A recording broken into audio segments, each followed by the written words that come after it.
வணக்கம் நண்பர்களே, என்னோட சேனலுக்கு உங்களை வரவேற்கிறேன். வாங்க இன்னைக்கு காணொளிக்குள்ளே போகலாம். குருக்ஷேத்திர யுத்தத்தில் வீர மரணம் அடைந்த வீரர்களின் மனக்குறையை போக்கும் பொருட்டு அஸ்தினாபுர அரண்மனையில் யாகம் ஒன்று ஏற்பாடு செய்யப்பட்டிருந்தது. அதற்கு கிருஷ்ணர் வருகை தருகிறார்.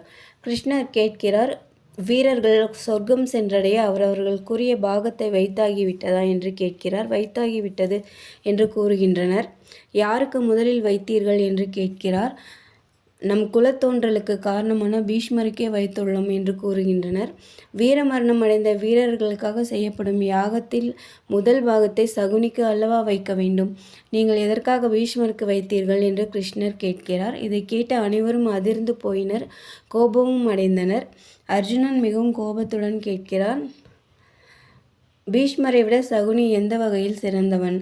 நயவஞ்சகனான அவனுக்கு வீரமரணம் அடைந்தவர்களுக்காக செய்யப்படும் யாகத்தில் முதல் பாகத்தை வைப்பது என்று கேட்கிறான். தன்னுடைய லட்சியத்தை காப்பாற்ற கொண்ட கொள்கை மாறாமல் எத்தனை தடைகள் வந்தாலும் அதனை தகர்த்தெறிந்து எவ்வளவு தியாகங்கள் செய்ய வேண்டியிருந்தாலும் அதை செய்து தன்னுடைய லட்சியத்தை அடைந்து அதன் பிறகு உயிர் துறப்பதே வீரமரணமாகும். அந்த வகையில் சகுனி வீரன்தான் என்று கூறுகிறார். எங்களை அழித்து விட வேண்டும் என்பதுதான் சகுனியின் லட்சியமாக இருந்தது. ஆனால் நாங்கள் அழியவில்லையே என்று பஞ்சபாண்டவர்கள் கேட்கின்றனர். உங்கள் உறவினர்கள், நண்பர்கள், சகோதரர்கள், உங்களுடைய வாரிசுகள் என அனைவரையும் இழந்து நடைப்பிணமாக வாழ்கின்றீர்கள். என்னுடைய இருப்பு ஒன்றே உங்களை இருக்க செய்கிறது. உங்கள் வாரிசுகளை இழந்த பின்னுமா சகுனி ஜெயிக்கவில்லை என்று கூறுகிறீர்கள் என்று கிருஷ்ணர் கேட்கிறார். கிருஷ்ணரின் வார்த்தையில் உள்ள உண்மையை அறிந்து அனைவரும் தலை கவிழ்ந்து கொள்கின்றனர். எங்களை அழிப்பதை விட கௌரவர்களுக்கு வெற்றியை தேடித் தருவதே அவன் லட்சியமாக இருந்தது. ஆனால் கௌரவர்களும் வெற்றியடையவில்லை, அனைவரும் மாண்டு போனார்களே என்று கேட்கின்றனர். சகுனியின் லட்சியம் கௌரவர்களையும் உங்களையும் சேர்த்து இந்த குரு வம்சத்தையே அழிப்பதுதான் ஆகும் என்று கூறுகிறார். இதை கேட்ட திருதராஷ்டிரன், என்ன சொல்கிறீர்கள்? நான் இவ்வளவு நாள் பாம்புக்கா பால் வார்த்தேன், என்னை நன்றாக ஏமாற்றி விட்டான் அந்த சகுனி என்று மிகவும் மனம் வருந்துகிறார்.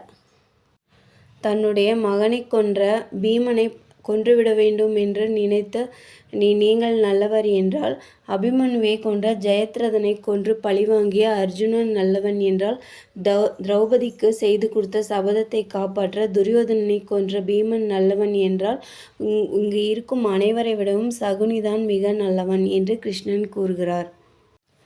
தன் குலம் தன் கண்ணெதிரே அழிவதைக் கண்ட சகுனி அதற்கு காரணமான குரு வம்சத்தையே அழிக்க நினைத்து அதற்காகவே ஒவ்வொரு நிமிடமும் உயிர் வாழ்ந்தான்.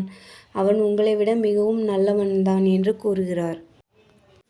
எங்களால் சகுனியின் குலம் அழிந்ததா? எவ்வாறு? அது எங்களுக்கு தெரியாதே. சகுனியின் சரித்திரம்தான் என்ன என்று அனைவரும் கேட்கின்றனர். அது எனக்கும் பீஷ்மருக்கும் மட்டுமே தெரிந்த கதை. அதையெல்லாம் விடுங்கள். சகுனிக்கு முதல் பாகத்தை வைக்க முடியுமா முடியாதா என்று மிகவும் கண்டிப்புடன் கிருஷ்ணன் கேட்கிறார். அதற்கு பஞ்சபாண்டவர்கள், அந்த பாவிக்கு வைப்பதற்கு எங்கள் மனம் இடம் கொடுக்கவில்லை என்று கூறுகின்றனர். உண்மையை அறிந்த சகாதேவன் கிருஷ்ணனிடம் அவரை சமாதானப்படுத்துகிறார். நீ சொல்லி நாங்கள் செய்யவில்லை என்ற அவப்பெயர் எங்களுக்கு வேண்டாம், சகுனிக்கே முதலில் வைத்து விடுகிறோம் என்று சகாதேவன் கூறுகின்றார். சகுனிக்கே முதல் பாகம் வைத்து யாகம் நடைபெற்று முடிந்து விடுகின்றது. யாகம் முடிந்த பிறகு சகாதேவன் கிருஷ்ணனை தனியாக அழைத்து, நீ இவ்வளவு தூரம்